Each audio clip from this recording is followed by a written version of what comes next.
Oke, Mas Lur. Assalamualaikum warahmatullahi wabarakatuh. Apa kabar sahabat Mando di rumah? Semoga sahabat semuanya tetap dalam keadaan sehat, walafiat tanpa kekurangan suatu apapun, murah dalam rezeki, berkah dalam umur dan waktu, dimudahkan segala urusannya oleh Allah Subhanahu wa taala. Berjumpa lagi dengan Mandotera Motovlog, motovlogger Nusantara dan motovlogger pariwisata. Sehat selalu ya sahabat bosku. Semoga kalian dalam keadaan sehat walafiat, tidak kekurangan suatu apapun, dan tetap dalam lindungan Tuhan Yang Maha Esa. Oke sahabat, sekilas tadi jalan ini kita di pinggir laut ya sahabat ya. Ini di pinggir laut. Tadi ada di sebuah institusi sekolah pelayaran di belakang tadi ya. Cuman saya nggak sempat nge-record karena pikir saya tadi nggak lewat rute sini ya sahabat. Tapi ternyata kita lewat rute sini. Jadi nantilah lain waktu kita review kembali untuk sekolah pelayaran ya, di institusi pelayaran kelautan ini ada nih di Provinsi Serang ya. Serang Banten ada di sini. Nah, oke sahabat, pada kesempatan sore kali ini kita mau JJS ya. Jalan-jalan sore di Jalan Serang ya. Tapi kita masuk di pedalaman, bukan di jalan rayanya ya. Kita masuk di pedalamannya lewat rute dalam, alternatif dalam gitu. Nah, jadi sahabat, di sini ada beberapa hal yang mungkin sahabat bisa bermanfaat untuk sahabat di rumah ya, terutama dalam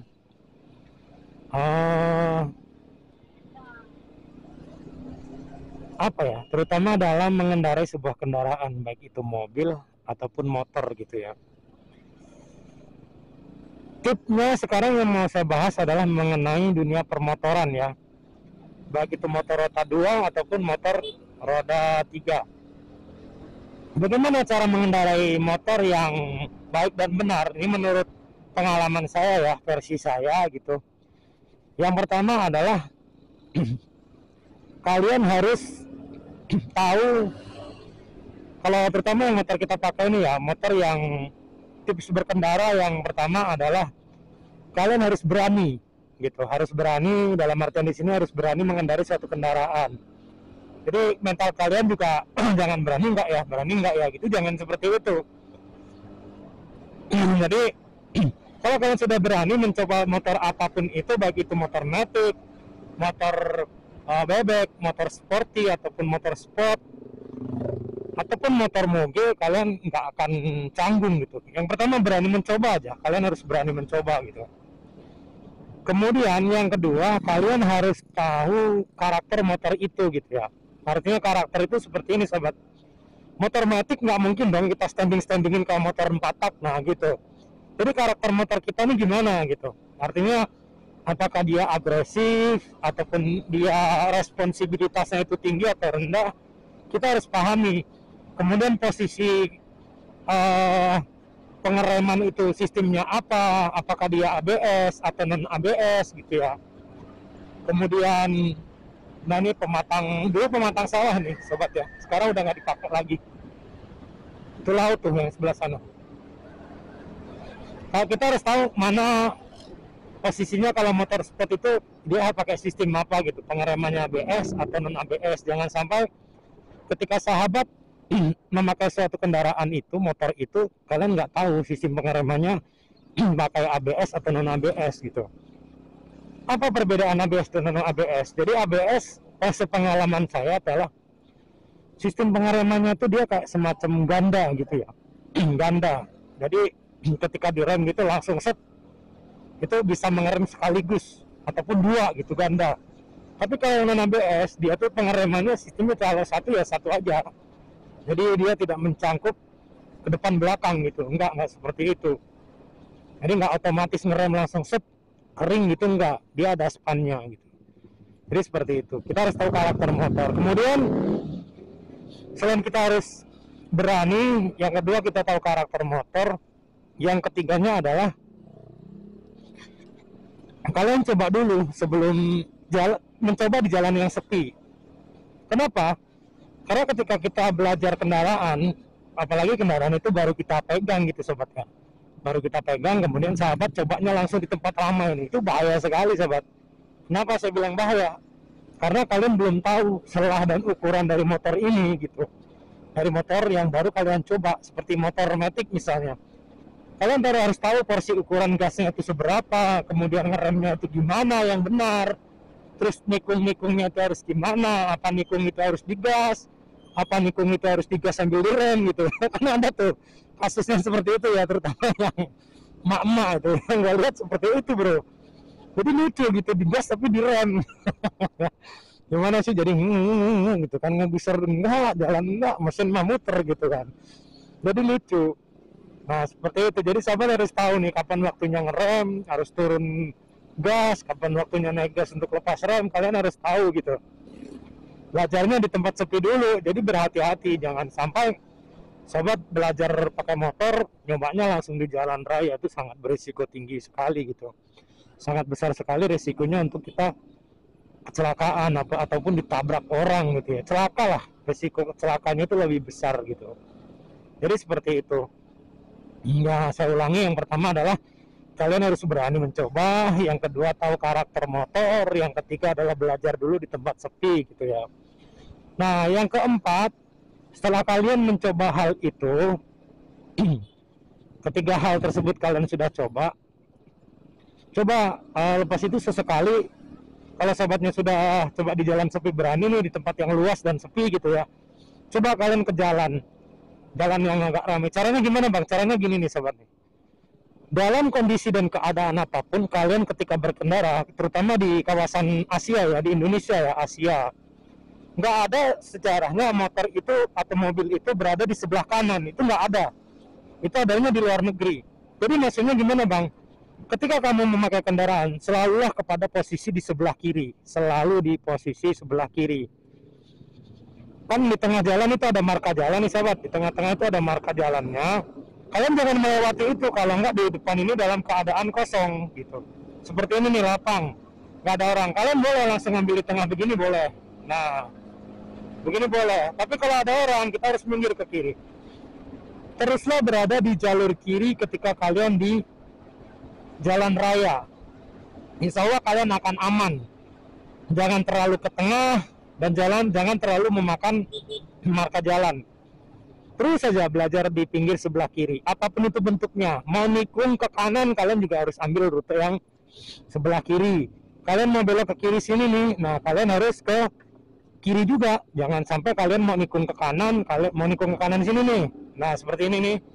Nah, kalian ngambilnya di jalur kanan, itu salah besar, sahabat. Itu fatal sekali akibatnya. Apalagi kita belok di sebelah kiri, udah ambil jalur kiri aja terus. Itu kalau kunci ketika kita mau berada di jalan raya. Nah, ini kalau kita nggak ada marka jalan, tahu kan ini pembatas ini. Nah, ini kalau nggak ada orang, nggak ada motor di sana, sahabat, nggak apa-apa nih.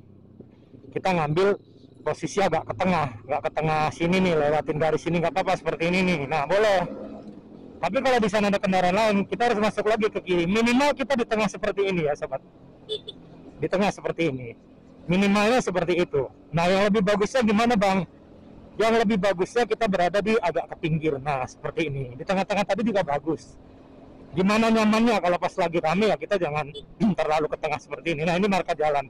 Dan marka jalan, baru sahabat ketahui, yang lurus seperti ini itu nggak boleh kita lewatin ya, nggak boleh kita terjang, apalagi dalam kondisi rame. Nah, ini di depan sekolah nih, kita nggak boleh kebut-kebutan kemudian langsung asal potong ke kanan, itu nggak boleh. Nah, kalau yang putus-putus begini itu boleh, dalam artian free untuk berakselerasi ataupun menyalip gitu ya. Nah, itu tadi ya sahabat, itu cara yang keempat, selalu pakai rute jalan yang di sebelah kiri. Yang kelima, yang paling penting adalah fungsikan apa ya, bisa dibilang gini, manfaatkan fasilitas yang ada di motor. Misalnya kalau kalian mau belok ke kanan ya sen kanan, kalian mau belok ke kiri ya belok ke kiri. Kemudian headlamp dan stop lamp itu juga harus kalian perhatikan, dia benar-benar nyala atau enggak gitu. Jangan sampai itu nggak nyala sobat, karena itu bahaya sekali kalau nggak nyala. Nah, itu ada laut ya, sobat bisa tengok. Nah, itu kalau mau nyari kepiting di sana banyak tuh sobat. Yang belum mandi silahkan mandi. Itu dia kan. Ini di Tugu Desa Marga Mulya ya, Tugu Desa Marga Mulya, Banten Serang. Ini juga kalau sore lumayan banyak nih orangnya nih, tuh kan. Tumbuhan bakau, ini sangat bagus sekali untuk reboisasi tuh. Nah itu sahabat.